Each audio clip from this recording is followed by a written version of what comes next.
Alex. My name's Moe. Mohammed Hashi. And TRIZLUCENT is still in the building. Round of applause. King of pop culture. Yes, 100%. Thank you for being here, Triz. King of Comic Con. King of Comic Con, King of pop culture, absolutely. Hey, big up MCM, thank you. Yes, there you Big go. up, yeah, MCM and EGX. And big up all the people at BFI as well. Let's go, man. 100. Share the love. Guys, as you see from the title of the video, we are here for the Apprentice movie review, directed by Ali Abbasi, starring Sebastian Stan, Jeremy Strong, and Maria Bakalova. Correct. I got it right. Yeah. Come on. This was at the festival as well, showing at the festival. You guys saw it? Yeah, saw it. Chat to us. What did you guys think of the movie? I guess non-spoilers. If you want to go first, Triz, to be fair, Hashi, you go. To be fair, You can kind of spoil it. you can kind of. It's a story This is a story that's well known about Donald Trump and stuff like that. Again, I suppose, yeah. This is So his should life. we just get into the spoilers then? you know what I'm saying? 'Cause I don't really feel that there's a. Yeah, no, you're right. I mean, All right, let's get into we should spoilers. spoil that. Go ahead.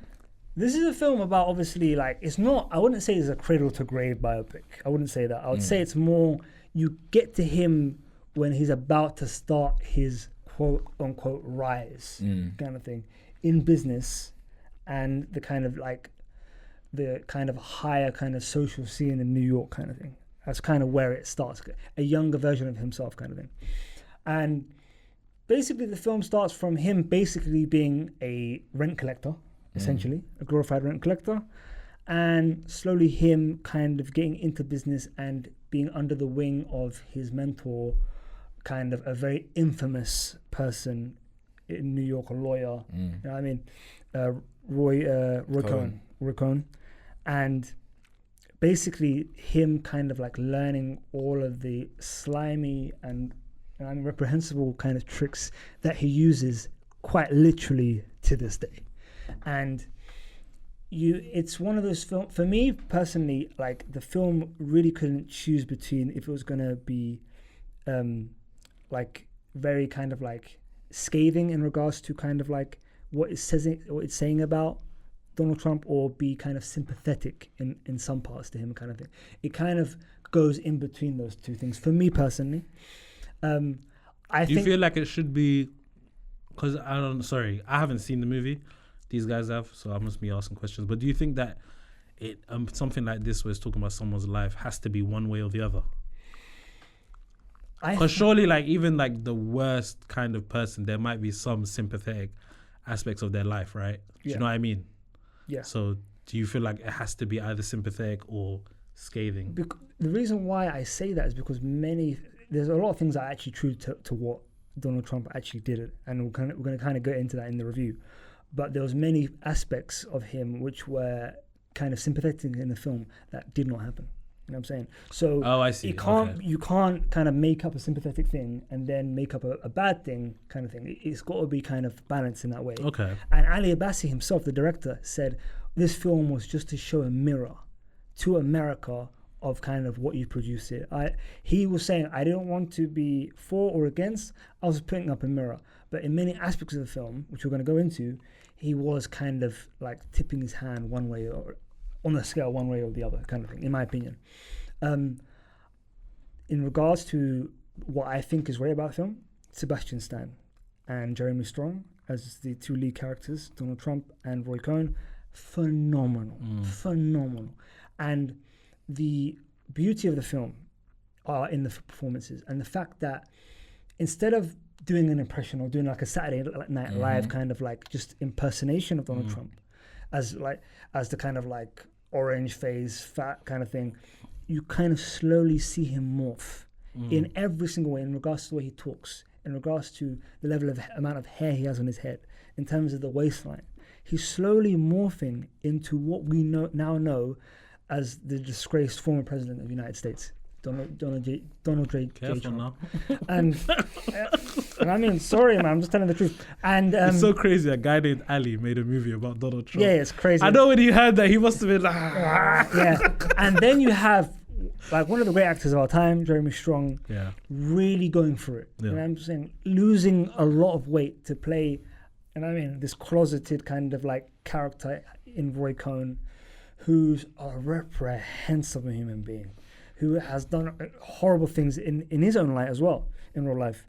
And to kind of show that Donald Trump decided to say, you know what, I want this guy to be my mentor. And I mean, it says so much about him as a person and how incongruent a lot of the stuff he was saying compared to what his actions were. He was saying, I want to do this, this, and this, but just showing how much of a hypocrite he was and how much of a morally reprehensible human being he was, and obviously what he would then become in real life as well. Yeah. So yeah. Wow. Oh, Triz. Yeah, wow. I guess I can only just echo kind of, because he kind of touched on quite a lot of the things, themes of the film itself. I mean, politics not my strong suit, so you know what I'm saying. How did you feel coming out of the film? Because obviously, knowing Donald Trump, not personally, but knowing Donald Trump, very cutthroat businessman he's known to be. So did you come out of the film feeling like, oh my God, I gotta get on my hustle, or did you come out of the film just feeling? I said that to you. Do you know what I mean? I said after watching the film, I was like, you know what? It's like, it's something that, it depends how you take it. You know what I mean? Because everything is always about how you receive something. Yeah. And it's a film that just the mentality alone, because he says, he alludes to it a lot. He says it all the time. He's like, oh, I'm a killer. I want to be a killer. That kind of thing. He keeps saying that he wants to be. And he said nothing better than closing a deal. You know what I'm saying? All these kind of things. And it's like, I think about my own life, where it's like my mindset where I am right now, where it's like, I'm striving to be the best version of myself, and I want to close these deals. I want to make these things happen. I know how I need to move to be successful, all that kind of stuff. But the thing about The Apprentice is that it kind of sheds a light on like the bad parts of being so hungry for something, for success, that kind of thing, which I think is great. And again, what you said about who you choose to be your mentor, do you know what I'm saying? Who you choose to look up to in business, and again about trusting relationships, like as in like, because there's I guess it's kind of a spoilery, but not really spoilery again. But you know what I mean? That kind of thing where it's like, because Donald Trump right now kind of notorious for being someone that's very slimy, very someone that highly litigious. Yes, someone that like is ready to do anything to make his goal happen. Yeah. And that's a lot what the movie's about. And again, seeing him, because I think in the movie he's supposed to be about 19 or 20 years old or something like that. When it starts. Yeah, when it starts. And it's like, this guy did all these things, this stuff. He was so ambitious. Did they talk about the loan he got from his dad? I think they kind of like alluded to it. Or did they make it seem like a rags to riches type No, they definitely didn't make it sound it didn't sound like that. But again, they didn't go into that, because there's a wonderful kind of real life kind of like news report on Donald Trump where he goes in the movie. No, in like real life. No, but do they show it in the movie? They didn't show it in the movie. Oh, okay.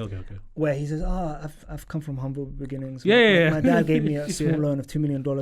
Small loan. You know what I mean? Small loan. It's mine. And it's just so funny. And actually, that actually happened, and they didn't really go into it in the film. And again, that kind of goes into my point where if it's a proper biopic and trying to show the real Donald Trump, you have to show that. You have to show how silly and stupid this person is. It seems to me that it's like, obviously for someone that hasn't seen it, it seems to me like you lot are describing a movie where it's talking about a specific aspect of his life.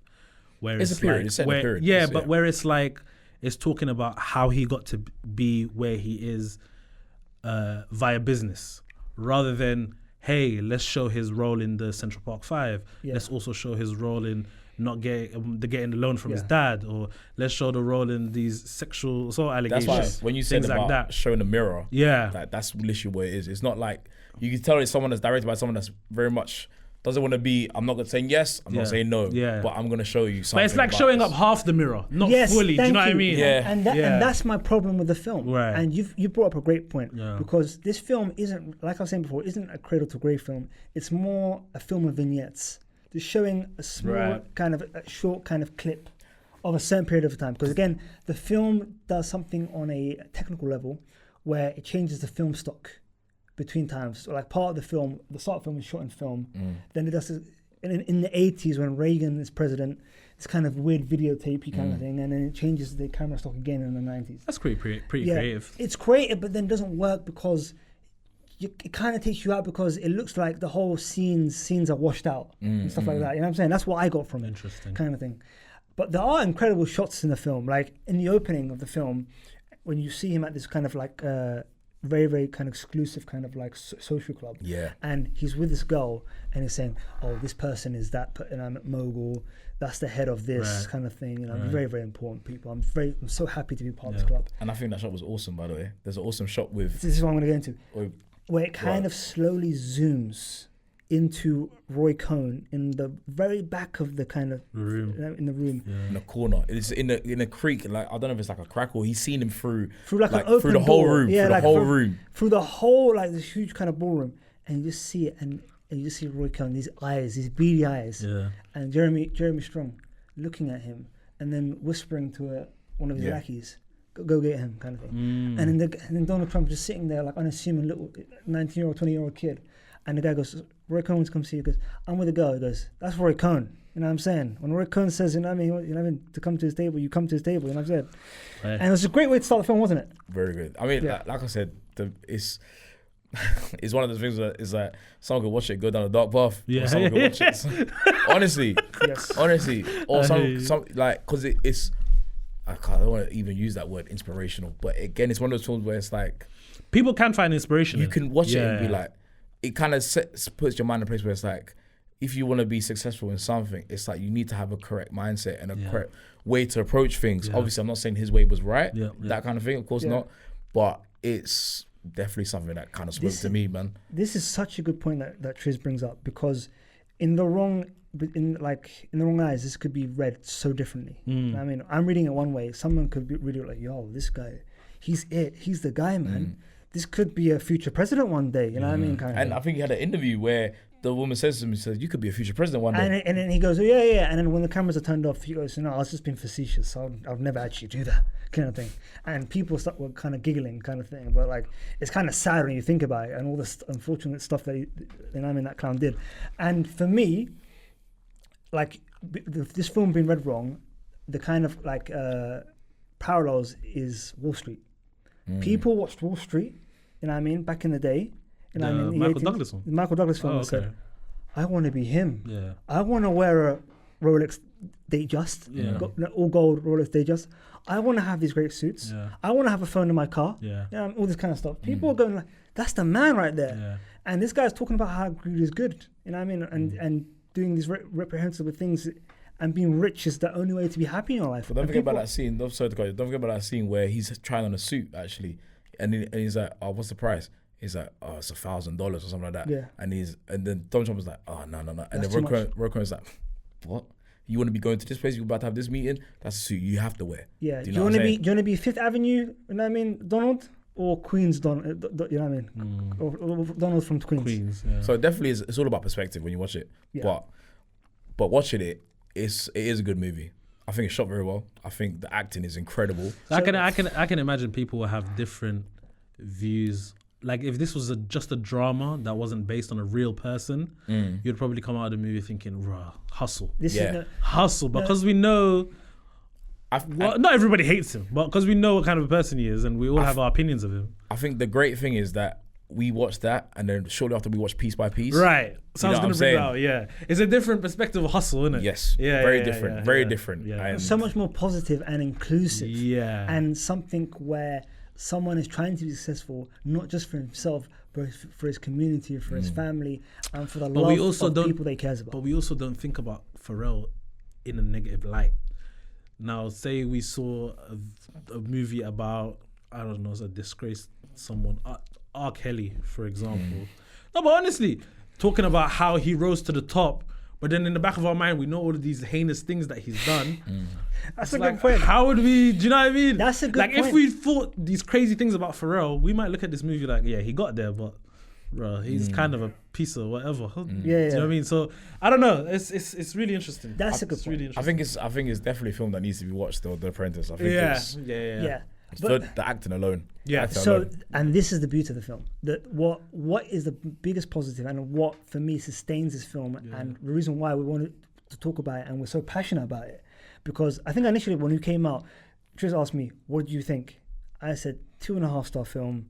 It's a mess for me. You know what I'm saying, on a narrative level. You know what I'm saying, but Sebastian Stan and Jeremy Strong, incredible. And we said it in the car about the weight being shared between how fantastic both of these actors are, and how it's like it's an equal ground of like it's your turn. Do you know what I'm saying? It's my turn. That kind of thing. Yeah, you take the ball. That kind of thing, and it's man. I don't know. Great movie. Yeah. I mean, set on some bad themes on a on a interesting person to talk about. But you know what I mean. It's like, again, depends how you take it. Depends how you look at how you come out of that film after watching it. But for me, myself, what I took from it was, you know what I mean. Just if you want to be successful, just work hard. You know what I'm saying. It does have that element to it. You know what I mean? And again, there was how he wooed his wife. You know what I mean? Whatever his name. I don't believe all the things that they were showing in there. They said that he was jetting across to Switzerland or wherever the hell it was to just go see. I want to take her on a date. Aspen. You know what I mean? Okay. You know what I'm saying? And again, load of flowers. So maybe he did that. Maybe. He did that. And then there was the scene where like he literally like came in like a whole ski suit, and then said, "Yo, I'm gonna go dinner," and she goes, "Yes." And as he's walking away, he just slips on ice and lands on his ass. Kind of thing. It's meant to be like a comedic scene, kind of thing. And they do talk about his bum a lot, actually. They talked about his ass and how big it was throughout the film. It's ridiculous.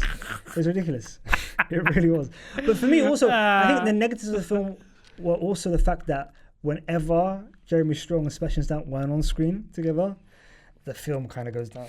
Interesting. And when Roy Cohn, I think, dies of HIV. AIDS, because he was a closeted kind of gay man throughout the film. It goes down. The film goes down because it's literally just Donald only kind of thing, without kind of his mental kind of thing. Right. And I think one of the strongest scenes is Roy Cohn's birthday. Once everyone's kind of like trying to wash their hands of him and they're scared of being anywhere near him because of the AIDS, and Donald Trump says, "Oh, you know what? Let's forget about all the past, all that kind of stuff. Here's his birthday gift of Tiffany cufflinks." You know what I mean? With Trump on it. With Donald Trump's name on it. Yeah. Initials on the cufflinks. Yes. And what's crazy what do you mean wait. You're giving me a gift of your initials on it? Yeah. We have to fight. And then his wife says to Rory, "The fake diamonds." The fake diamonds. And by the way, this really happened. He really did this to Roy Cohn. He really the guy who mentored him. He gave fake diamonds. But you know what? But that's what said this film is so crazy, because like you're seeing two literally dangerous men, like how they go about their business, and it's like you see when two predators in one room, and it's like, even though this is the person that got you into this world, that brought you here, you're using the same tactics against the guy who's now at his lowest point. Do you know what I'm saying? What kind of person are you? It's kind of like... quite literally, the student became the master. It's kind of like, that's so crazy. Because I was watching the Vince McMahon documentary recently. Oh, another great... And he was just talking about how, like, he told Shane McMahon, his kids, like, if you want this company, you're going to have to, like, kill me to take it. He's like, you're going to have to be on it to take it as much as I was when I took it off my dad. Yeah. Do you know, kind of thing. And I'm just thinking, like, you're not a family, like, this is mad. Bro. But then it doesn't surprise me that... Well, apparently, again, obviously I don't know how true the story is, but that's how he was... when his dad said something about like, when I did Trump Casino or something like that, and he's like, no, Dad, you did... Trump Village. I did. I did Trump. Do you know what I'm saying? Wow. And it's like, damn, it's your dad, bro. And again, like, he became worse than his dad. 'Cause at the start of the film, his dad said something so horrible to his brother, Fred Trump, who subsequently, I think, committed suicide. And basically, his Fred Trump was a pilot for an airline. You know what I mean? Being a pilot is a huge thing, man. Of course, bro. You know what I mean? They don't let anyone fly planes. And then he goes, you know how much of a disappointment, like Fred Trump, like senior was saying, you know how much of a disappointment you are? You're a bus driver with wings. Yes. Wow. What a line. What a line that was, by the way. You're a bus driver with wings. You know what I mean? Pilots get paid good money. There you go. And Fred was like, he became alcoholic, you know what I mean, a proper drunk. Even that scene, Brent, the brother comes to him and like at his lowest point says, man, I just need your help. I need your help. To his dad. No, to Donald Trump. Oh. And he's like, we're going to get you better, don't worry. And he's like, here's some money for a hotel. You know what I'm saying? And he says... No, and by the way, he has Trump Hotel, by the way. He goes, here's some money for a hotel. Not come to my hotel and stay there, kind of thing. Because I don't want you like here with like Donald Trump Jr. You know what I mean? Jeez. Bro, yeah. That's what I'm trying to say. So it's like, it's a mixture of like all the like, I don't want to say positive, but all the like, to be successful and to do the best you can, to always want to win, all that kind of stuff. But then it's always put down by a man's personality. Where it's like, bro, what kind of person are you to do this to your family? I don't know. It's definitely a lot to unpack. It's a in that complex movie, but definitely a yeah. film that you have to watch. Definitely it has to be excited seen to to be watch it. believed. Yeah. Without a doubt. I'm definitely excited to watch it. All right, well, if you lot ain't got anything else to get to scores, you lot done? Any thoughts?